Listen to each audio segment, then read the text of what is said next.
The pregnant woman suddenly noticed her pants were stained with blood. She rushed to the hospital for a checkup, but the doctor's reaction was strange. He told her the baby was fine, but the problem was with her. Vicky was diagnosed with terminal cancer and had less than 6 months to live. On the day her daughter was born, she passed away forever. Before she died, Vicky prepared 18 gifts for her daughter, asking her husband to give one each year on her birthday. From pop-up books to a children's bicycle, each gift was carefully chosen for the right age. Today was Bene's 7th birthday, and her gift was an expensive piano. But she wasn't happy at all. To lighten the mood, Giulio tried playing a duet with her, but Bene suddenly grew upset.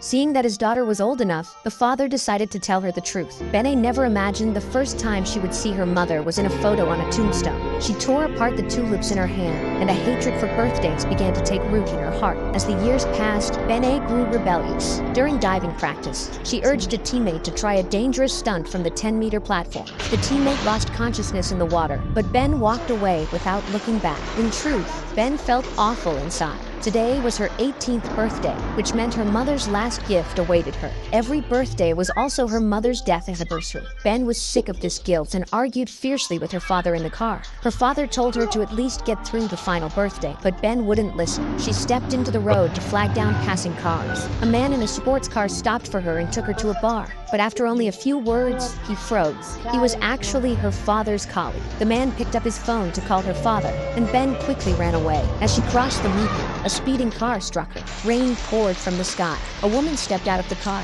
and Ben realized she looked exactly like the mother in the photo. The woman helped her into the car, planning to take her home and treat her wounds. The car drove to a familiar place. It was the house she had lived in for 18 years. The woman gave her hot water and helped dry her hair. Bene glanced at the calendar on the wall. It was May 2001, the year she was born. Everything was too strange. She noticed the woman's belly was slightly rounded and asked her name. The woman said, Bene. That's when she realized she had time traveled. The woman before her was her mother. Just then, there was a knock on the door. The man of the house had returned. It was her father in his youth. At this time, her father was handsome with long hair, far more dashing than the strict man she knew. Bene tried hard to hide her joy. She sneaked into the bathroom, smelled her mother's perfume, and admired her jewelry. Every trace of her mother was a warmth she had never felt in her 18 years. That night, Vicky held back tears as she hid her illness. Her husband had an important competition the next day, and she didn't want to distract him. Since he had to travel, he asked Ben to help take care of his wife. This gave the mother and daughter, those strangers, time alone together. Her mother took her out for delicious food